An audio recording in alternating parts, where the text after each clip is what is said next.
Hi, I just thought I would show you some of my spiritual practice or prayer practice, which I feel is a really big part of being healthy. And this is partly a snippet that I posted in a Facebook group, and I think it was taken down. Anyway, I still think it's worthwhile, and I'm putting it up. Hi everyone, I just thought what I would do today is we would talk a little bit about health and having your spirit connected to, in my case, it's God. I believe in Jesus and I'm a Christian. And you'll see on my altar I have a menorah behind it because I found out last year that I am of Jewish heritage, just a tiny bit. One of my maybe even great grandparents was probably Jewish. And anyway, this is my prayer altar, and I at this time belong to Sage Goddess Soul Shift, and I learn all kinds of things about metaphysics and different cultures and religions. And I do my own prayers each week, not daily. Ideally, in an ideal world, it would be daily. I pray daily, but not in a very intentional way. But intentionally, I do so at least once a week, and I find great peace in that. It helps ground me, helps clear my mind, helps me think more positively. And I'm going to be sharing today parts of my prayer time that I shared on Sage Goddess, which I think was removed for some reason. But there was a lot of controversy this week on our Facebook page, and we have new members, and it wasn't just as kind, and some people are leaving because it changed quite a bit. We have been learning about the pillars of priestessing this week, or not this week, but this month, this year. That's the focus, and I don't know if it's part of that learning process. I'm not sure. Having been in college, I do know that sometimes professors use different means of creating learning, and some of them are not as kind and gentle as some of us would like. And that may be what's been happening. I'm not really sure. And we have tools each month, and these were from February. My March tools haven't arrived, and that is a change. Last year we would get them right away before the month, and people are upset about that. And I'm like, okay, because I tend to be behind in my classes and catch up, and it's more intrinsic for me. And I shared some of my process to help people see how I look at things a little differently without being right in their face about them. Because there were some people that were upset. And over here I have some items that I want to create some healing jewelry. This is where I've been taking my wax from my candle. This is a candle inside, and removing it because I'm going to make this just a jar to keep nice things in. And these we get each month, and they have symbols on them. This was February's, this was January's. And the symbols have meaning for healing and specific things each month.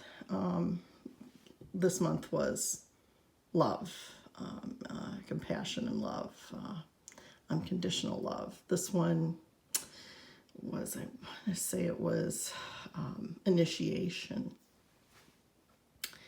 and beginning things. So, this candle here I light for my grandchild, and it's also for healing my own chakras and thinking about his chakras being aligned and healthy. And so it's mostly for him. And when I light it, I think about him.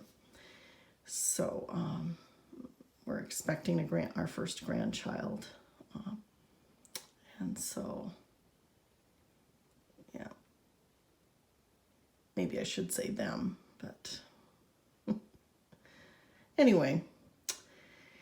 So, and then this, I keep herbs and sage in my, right now there's a lot of clutter on this. I need to remove some of these oils. These oils were things that I was going to make with intent of healing in certain ways.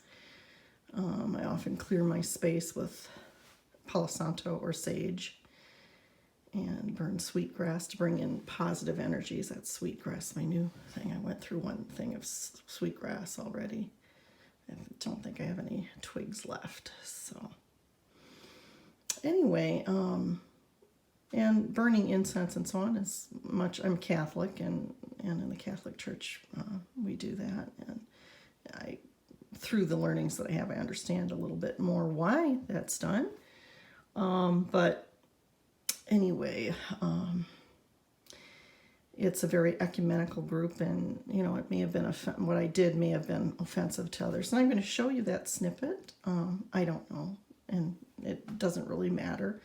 I am not sure I'm getting what I want to out of the group, so I'm considering at some point I may exit as well. But I know this is the last year that I will be doing Soul Shift, but I was interested in the learnings that we're doing this year, so we'll see.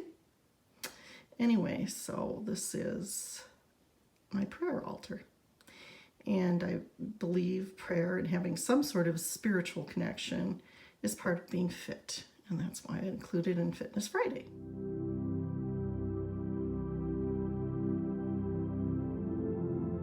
During the past month, I have had the tea that I'm showing you. It's a cinnamon tea, which I put a little bit of it from today's ceremonial tea in my medicine bag. My medicine bag was just absolutely perfect. I've been working on some healing with that rhodochrosite bowl this year related to some abuse in the past on my father's lineage, and my mother's a little bit as well in a different way. And I received a rhodochrosite stone for my medicine bag, which was absolutely perfect. I like to do these ceremonies after I listen to the lesson. I do my own little thing, my own little take on it, and it brings me such insight, and it's so beautiful. And I decided I would, towards the end of this ritual today, I'd film it for you and I'd post it. I just found it very beautiful as usual, and I wanted to share this with you. And you can see I am a Christian, and I use my cross in this work. I have found that I am of Jewish heritage through some DNA testing last year. And so I have the menorah in the back now on my altar. So anyway, so this is all meaning I have lots of oils here because there were some blends that I was hoping to do this month, and I may do them before the spring hits of my own for Imbolc and the full moon this past month, but I'm not sure I'm going to do those blends. They will happen if it's meant to be, and it will be the perfect time. And I will be closing and ringing that singing bowl soon as I finish this prayer session. I just thought I would give you a glimpse of it. I hope this raises the vibe and it brings some peace to you. Amazing grace, how sweet the sound that saved a wretch like me. I once once was lost, but now when found, was blind, but now